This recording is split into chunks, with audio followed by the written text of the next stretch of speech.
Pois muito bem, meus amigos, uma série de vídeos, talvez 2 ou 3 vídeos, eu gostaria de falar como os santos se portaram durante a Segunda Guerra Mundial.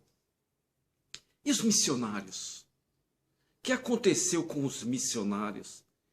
E a posição da igreja? Vamos lá.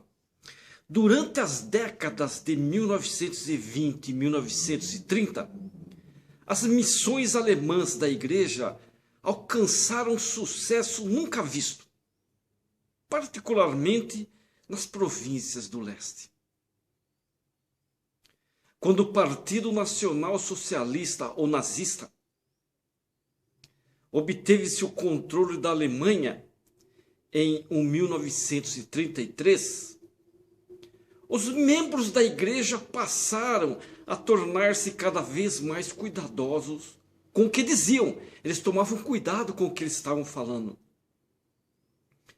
Os agentes da Gestapo frequentemente observavam as reuniões da igreja e a maioria dos líderes dos ramos e da missão foram exaustivamente interrogados pela polícia a respeito das doutrinas, crenças e práticas mormons, e admoestados a permanecerem afastados de questões políticas.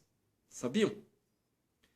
Na metade da década de 30, as reuniões dos santos dos últimos dias eram frequentemente canceladas durante comícios nazistas, e a igreja foi forçada a abandonar seu programa de escotismo devido ao movimento da juventude hitlerista. Vai entendendo. Os ensinamentos do evangelho a respeito de Israel contradiziam a atitude antissemita dos nazistas.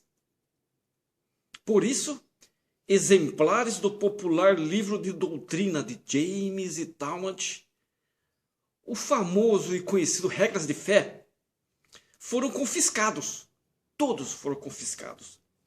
Em certa cidade, a polícia rasgou todos os hinos que se referiam a esse tema nos inários da igreja. Preocupados e incomodados com essa situação, alguns membros da igreja pararam de frequentar as reuniões a fim de evitar problemas com a polícia. Outros santos alemães mostraram maior interesse em emigrar do país, em sair da Alemanha. A igreja nunca foi oficialmente banida da Alemanha, nunca foi oficialmente, como aconteceu com outros grupos religiosos. De fato, olha que coisa interessante, de fato a igreja recebeu publicidade favorável quando o governo nazista convidou os elders mormons a ajudar a treinar algumas das equipes de basquete alemãs para as Olimpíadas de Berlim no ano de 1936. Além disso, como os nazistas enfatizavam a pureza racial, eles promoviam a pesquisa genealógica devido à pureza racial dos nazistas. As autoridades governamentais que antes haviam considerado os mormons como uma seita indesejável e por isso lhes negaram acesso aos registros vitais, passaram a respeitá-los por seu interesse pela genealogia. Olha que interessante. Apesar disso, a situação da igreja e de seus missionários tornou-se gradualmente mais difícil no final da década de 1930. A ascensão do nazismo na Alemanha também afetou a atividade da igreja na América do Sul. Sabiam? Aqui no Brasil, principalmente, onde havia grandes colônias de imigrantes alemães. No Brasil, o governo, temendo a ameaça subversiva de simpatizantes do nazismo, baniu o uso do alemão em reuniões públicas e a distribuição de material impresso naquela língua. Durante sua primeira década no Brasil, os missionários sul haviam trabalhado exclusivamente entre a minoria que falava alemão. Por isso, a maioria das reuniões dos ramos era realizada naquela língua, o alemão. Sob pressão do governo, a polícia local até mesmo forçou os santos a entregarem suas escrituras em alemão. A polícia forçou os santos a fazerem isso, que foram queimadas em público. Que interessante, hein? Diante dessa situação ocorrida no final da década de 1930, os missionários direcionaram seu trabalho à maioria de falantes da língua portuguesa, estabelecendo desse modo o alicerce para o grande crescimento da igreja no país, observado nas últimas décadas.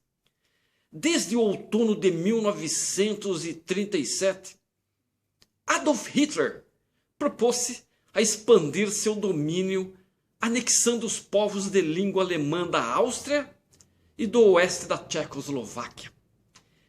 Em março do ano de 1938, a Alemanha conseguiu anexar a Áustria e, em setembro, Hitler acusou os tchecos de perseguirem a minoria alemã em seu país e insistiu em seu direito de intervir.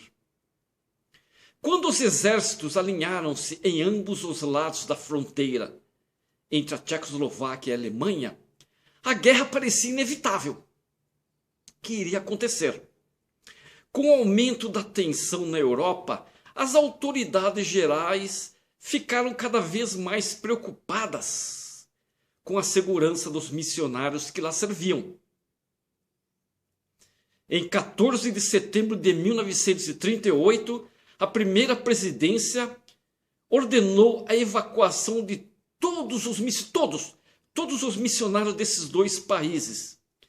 Em uma reunião realizada em Munique, Alemanha, a Inglaterra e a França concordaram com que Hitler anexasse a região ocidental da Tchecoslováquia, sob a condição de que não houvesse qualquer outra agressão.